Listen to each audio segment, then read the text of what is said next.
जय श्री कृष्णा।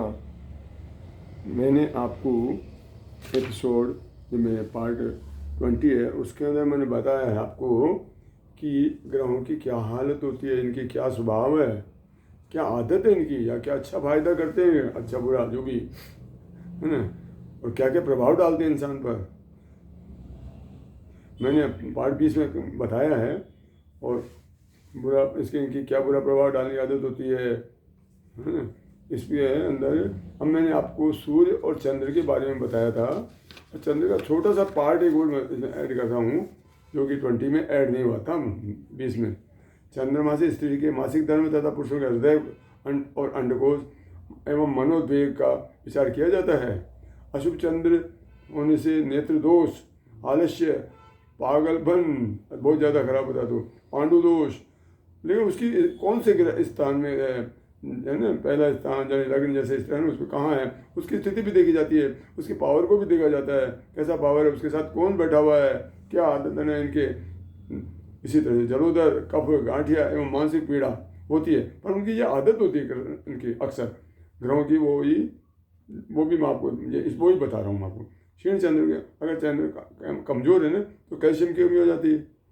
इस तरह से ज़्यादातर ये 20 और 25 वर्ष की आयु में ज़्यादा प्रभाव डालता है।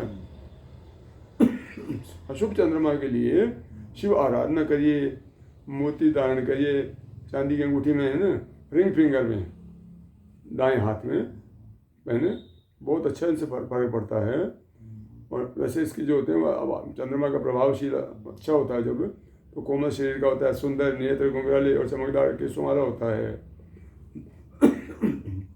अब मैं आपको मंगल के बारे में बता रहा हूँ। यह बहुत पृथ्वी का निकटवर्ती ग्रह है और ये लाल रंग का है और इसको गॉड ऑफ वार कहा जाता है, क्योंकि ये बहुत ही बुलंद होता है इसका, जिसकी इसके अंदर होती है ना प्रक्रिया। ये सूर्य की परिक्रमा करने में से करीबन 1 साल और 9 महीने लगते हैं, और अगर इसको मार्स भी कहते हैं ना। और इसमें क्या है कि ये मतलब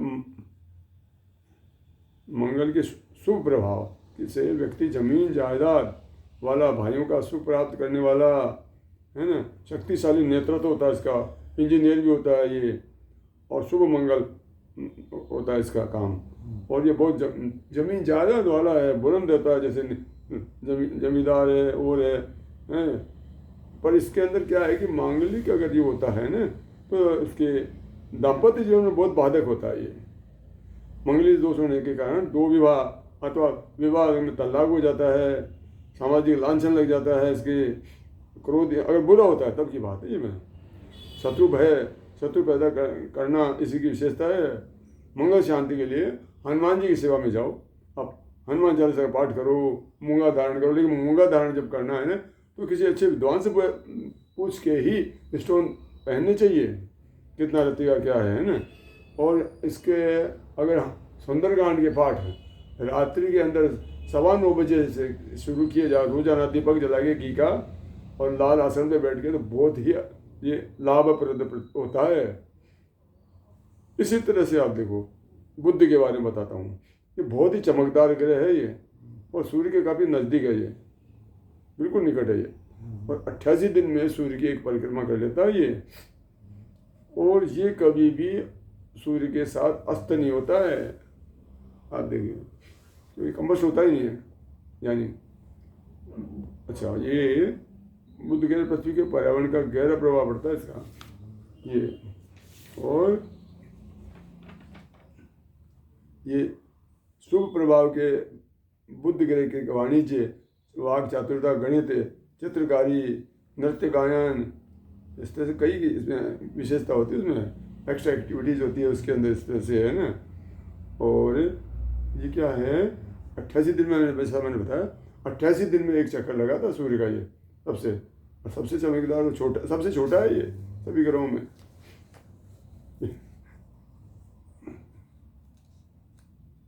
और ये है पक्षी जगत का भी अधिपति होता है ये, तो सबसे छोटा है ना, इसलिए आवाज़, गायन, हाथ पांव, बुद्धि, चतुराई, कूटनीति, किसी काम को फटाफट करता है वो, ऐसे इसका पावरफुल होता है ना, तो हर कार्य में उसको जल्दी रहती है और सफल भी होता है वो।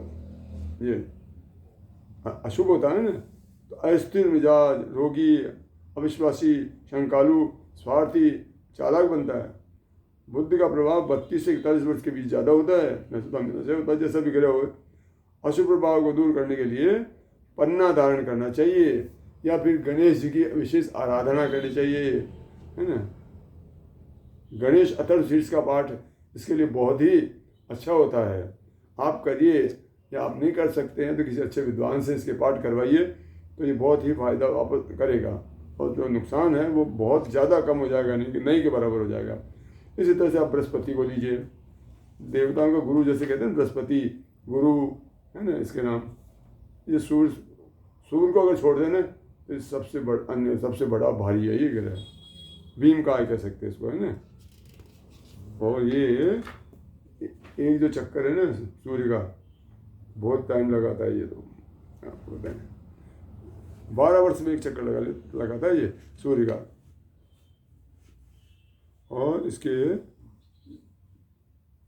पौराणिक व्याख्याओं के अनुसार में ये ग्रहों में सबसे अधिक बलशाली, अत्यंत शुभ माना जाने वाला ग्रह है ये स्त्रियों के लिए तो बहुत ही अच्छा अगर है, तो स्त्री के शादी विवाह संपन्नता अच्छे घर में जो होता है, ये देवगुरु भी कहलाता है, ये ज्ञान का प्रदाता है। जिसके बृहस्पति बहुत अच्छा होता है तो वो बहुत ही ज्ञानी होता है। जिस तरह से ये अपने साधु संत के प्रवचन चलते हैं, ये सब गुरु की इन पर कृपा होती है, इनके बहुत अच्छा ग्रह होता है।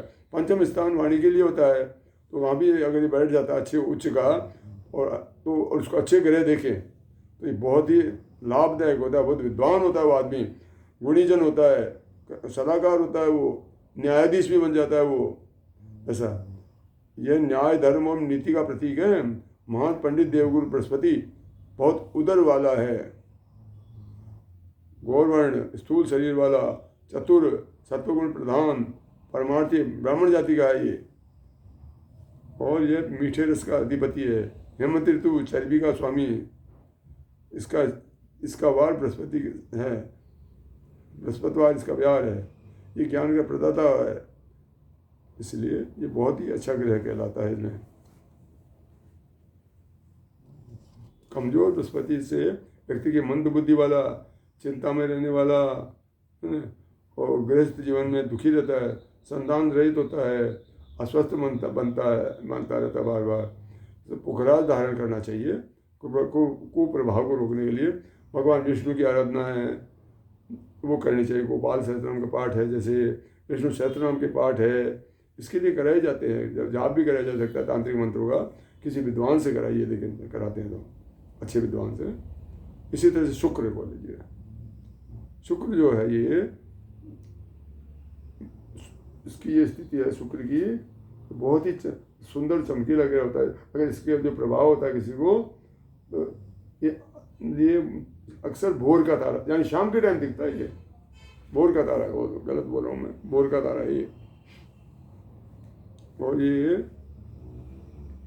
बहुत ही अच्छा चमकीला ग्रह है। इसके जो अगर एक अच्छा होता है ना, तो व्यक्ति बहुत ही सुंदर, गायन में बहुत अच्छा होता है, संगीत का बड़ा प्रेमी होता है, सुंदर होता है वो।